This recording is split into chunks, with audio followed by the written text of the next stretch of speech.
All right, folks, let's dive into this thing called the parable of the talents. This story is one of those timeless tales that has been passed down through generations, and it holds some profound wisdom for us even today.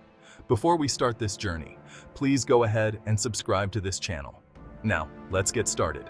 It's a story straight out of the Bible, and it's got some powerful lessons for us today. Whether you're religious or not, the principles in this parable can resonate with anyone looking to make the most out of what they've been given. So, picture this. A boss is about to head out on a journey.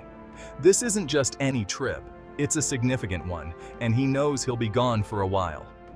He needs to ensure that his affairs are in order before he leaves. Before he leaves, he calls his team together. This isn't just any team. They are trusted individuals who have been with him for a long time. He knows their strengths and weaknesses, their capabilities and limitations. He's got some valuable stuff, talents, to give away. These talents are not just coins or currency. They represent significant resources, opportunities, and responsibilities. Now, these ain't your singing and dancing kind of talents. Think more like money and resources. In those days, a talent was a large sum of money, enough to make a real difference in someone's life. This boss, he's a smart cookie. He understands the importance of leveraging resources and maximizing potential. He knows his team has got different abilities. Each one has unique skills and strengths, and he wants to make sure that the talents are distributed in a way that aligns with their capabilities. So, he divides up his talents according to each one's potential. He gives 5 talents to one associate, 2 to another, and 1 to the last. It's a strategic move, based on his deep understanding of each of their abilities. Some get more, some get less. But it's not about favoritism, it's about responsibility and trust. It's all about what they can handle. The boss knows that giving too much to someone who can't manage it would be a waste, and giving too little to someone capable of more would be a missed opportunity. Now, here's where it gets interesting. This boss isn't just giving away these talents for safekeeping. He has a purpose in mind. He tells his team to take these talents and put them to work. He wants them to be proactive, to take initiative, and to use their creativity and skills to grow what they've been given. He wants them to invest, to multiply what they've been given. This is a call to action, a challenge to make the most of the opportunities and resources at their disposal.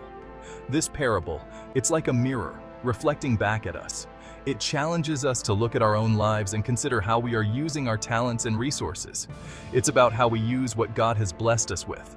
Whether it's money, skills, time, or opportunities, we all have something valuable to offer. We all got talents, gifts, and resources. The question is, are we making the most of them? Are we investing in ourselves and others, and are we striving to grow and improve? The question is, what are we doing with them? Are we hiding them away out of fear, or are we boldly stepping forward to make a difference? This parable encourages us to take risks, to be bold, and to trust in our abilities to create something greater. Now, some folks might say, I ain't got no special talents. I'm just an average Joe or Josephine. But let me tell you something, being average doesn't mean you don't have something unique to offer. Hold up, let me stop you right there. Everybody's got something special inside them. It's just a matter of finding it and nurturing it. Maybe you got a knack for numbers and you can make sense of data like nobody else. Or you're a whiz in the kitchen, creating dishes that bring joy to everyone who tastes them. Maybe you got the gift of gab, and you can talk to anyone about anything, making them feel heard and understood. Or you can fix anything with a wrench and some duct tape, turning broken things into working wonders. Whatever it is, that's your talent. It's what makes you, you, and it's something to be proud of. God don't hand out gifts just for the fun of it. Each talent is a piece of a bigger puzzle, a part of a grand design. He expects us to use them, to take those talents and make a difference in the world, no matter how big or small. He wants us to take those talents and turn them into something amazing, to create, to inspire, to lead, and to innovate. It's like he's saying, I gave you this gift, now go out there and make me proud. So, don't hold back. Embrace your skills, hone them, and let them shine. The world needs what you have to offer. Remember, it's not about being the best, it's about being your best. Use your talents to make a positive impact, and you'll find fulfillment in ways you never imagined. Whether it's in your career, your community, or your personal life, your skills can make a difference. So go ahead, use them, and watch the magic happen. Now, before you go jumping into the deep end, let's talk about planning. Planning is the cornerstone of any successful endeavor. It's the blueprint that guides you from where you are to where you want to be. Without a solid plan, you're like a ship without a rudder, drifting aimlessly in the vast ocean of possibilities. Luke chapter 14, verses 28 to 30, it tells us, "For which of you, desiring to build a tower, does not first sit down and count the cost, whether he has enough to complete it?" This ancient wisdom is still relevant today. Whether you're building a physical structure or embarking on a new project, the principle remains the same. For if you lay the foundation and are not able to finish it, everyone who sees it will ridicule you. Imagine the embarrassment and the wasted resources. Planning helps you avoid these pitfalls by anticipating challenges and preparing for them in advance. See, even in biblical times, they knew the importance of a good plan. The ancients understood that a well-thought-out plan was essential for success. They didn't have the technology we have today, but they had the wisdom to plan ahead. You gotta count the cost, weigh your options, and have a roadmap for success. This means doing your homework, researching, and understanding the landscape you're navigating. It's about being prepared and proactive rather than reactive. Whether you're starting a business, writing a book, or learning a new skill, you gotta have a plan. A plan gives you direction and purpose. It breaks down your big dreams into manageable steps, making the journey less overwhelming and more achievable. Break it down into smaller steps, set goals, and celebrate your wins along the way. Each small victory brings you closer to your ultimate goal. Celebrate these milestones to keep your motivation high and your momentum going. Remember, success is a journey, not a destination, and every great journey begins with a well-laid plan. Now, don't be thinking you gotta start big to make a difference. Luke chapter 16 verse 10 tells us, "Whoever can be trusted with very little can also be trusted with much, and whoever is dishonest with very little will also be dishonest with much." See, it's about being faithful with what you have, no matter how small it might seem. You show up, you put in the work, and you treat every opportunity like it's $1,000,000, even if it's just a $5 bill. Those small steps, those little acts of faithfulness, they add up over time. You keep watering that seed, and eventually, it's gonna grow into something beautiful. Now here's a little secret about success. It ain't all about you.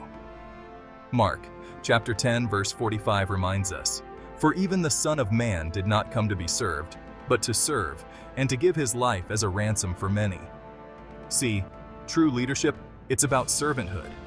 It's about using your talents and resources to make a difference in the lives of others. When you approach your work with a servant's heart, something amazing happens. You attract the right people, you build trust, and you create a legacy that goes beyond just making money. Don't be eyeing your neighbor's plate. Now, let me drop some real talk on you. Envy is a trap. Luke chapter 12 verse 15 warns us, "Watch out. Be on your guard against all kinds of greed. Life does not consist in an abundance of possessions." See, when you're constantly looking at what other folks got, you miss out on the blessings right in front of you. You start comparing and despairing, and it steals your joy. Focus on your own lane, folks. Water your own grass. Celebrate the success of others, but don't let it dim your own shine. Now, let's get back to our parable. The boss comes back from his trip, and it's time for a performance review. The teammates who invested their talents, they doubled, tripled, even quadrupled what they were given. But then there was that one, the one who buried his talent in the ground. He was scared, he didn't want to take risks, so he played it safe. And what did it get him? Nothing but a one-way ticket to the doghouse. Matthew chapter 25 verses 14 to 30, it lays it all out there. The boss, he was furious. He called that subordinate wicked and lazy and took away his talent altogether. See, this parable, it ain't just some ancient story. It's a message for us today. God has given each and every one of us unique talents and abilities. He's counting on us to use them to make a difference in the world. Don't wait for the perfect time to start chasing your dreams. Don't let fear hold you back. The time is now. Take that leap of faith, step out of your comfort zone, and watch what God can do through you. So there you have it, folks. The parable of the talents. It's a powerful reminder that we're called to be good stewards of what God has given us. Go on, use your talents, chase your dreams, and like and subscribe to this channel. Join us next time on Wealth Wagon, where we take a journey as far as needed to keep your financial future moving forward.